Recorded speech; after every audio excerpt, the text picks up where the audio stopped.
Hello my dear subscribers, welcome to our channel. ఇప్పుడు లూపెన్ stock అనేది check చేసుకుందాము. Current market price వచ్చేసి 1931 ఉంది కదా.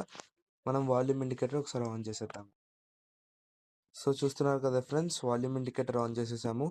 మనకి ఎంత క్లియర్గా రెసిస్టెన్స్ లెవెల్ అనేది మన వాల్యూమ్ ఇండికేటర్ గీసిచ్చింది. సో ఇక్కడ చూడొచ్చు, మనకి చాలా హై వాల్యూమ్ అనేది కనిపిస్తుంది. అండ్ ఇంకోటి ఏంటంటే, ఇక్కడ కింద మనకి వాల్యూమ్ కూడా లేదు కదా ఫ్రెండ్స్. ఇట్లా వాల్యూమ్ లేదంటే చాలా అన్సర్టన్గా చార్ట్ అనేది మూవ్ అవుతుంది. సో ఇక్కడ మనము ట్రేడ్ తీసుకోకుండా ఉంటే మనకే మంచిది. ఇప్పుడు మనం 30 మినిట్స్ నుంచి హైయర్ టైం ఫ్రేమ్లో చూసుకుందాం. సో ఇప్పుడు ఒక 2 సెకండ్స్ అవుతుంది వాల్యూమ్ ఇండికేటర్ లోడ్ అవ్వగానే.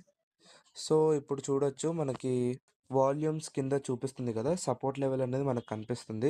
ఇక్కడ ఒక్కసారి మనకి ఇక్కడ కనుక బ్రేక్ అవుతే కొద్దిగా ఇక్కడ స్టాప్ లాస్ పెట్టుకొని నెక్స్ట్ హైయర్ వాల్యూమ్కి అయితే మనము టార్గెట్ అనేది పెట్టేసుకోవచ్చు. ఇక్కడ చూడొచ్చు, నెక్స్ట్ వాల్యూమ్ దగ్గర మనం టార్గెట్ అనేది అయితే పెట్టేసుకోవచ్చు. ఇక్కడ వరకు వచ్చేస్తుంది. ఒకవేళ ఇదే కనుక రిజెక్ట్ అయితే మనం నెక్స్ట్ హైయర్ వాల్యూమ్కి కొద్దిగా ఇక్కడ స్టాప్ లాస్ పెట్టుకొని నెక్స్ట్ హైయర్ వాల్యూమ్కి టార్గెట్ అనేది పెట్టేసుకోవచ్చు. సో ఇలాగ ఒకవేళ మనకి వాల్యూమ్ లేకపోతే హైయర్ టైం ఫ్రేమ్లో కూడా చూసుకోవచ్చు. మన వాల్యూమ్ ఇండికేటర్ చాలా బాగా పనిచేస్తుంది. So you can observe hour analysis. మా అనాలిసిస్ కనుక నచ్చినట్టయితే please like and subscribe to our channel. Thank you. Have a good day.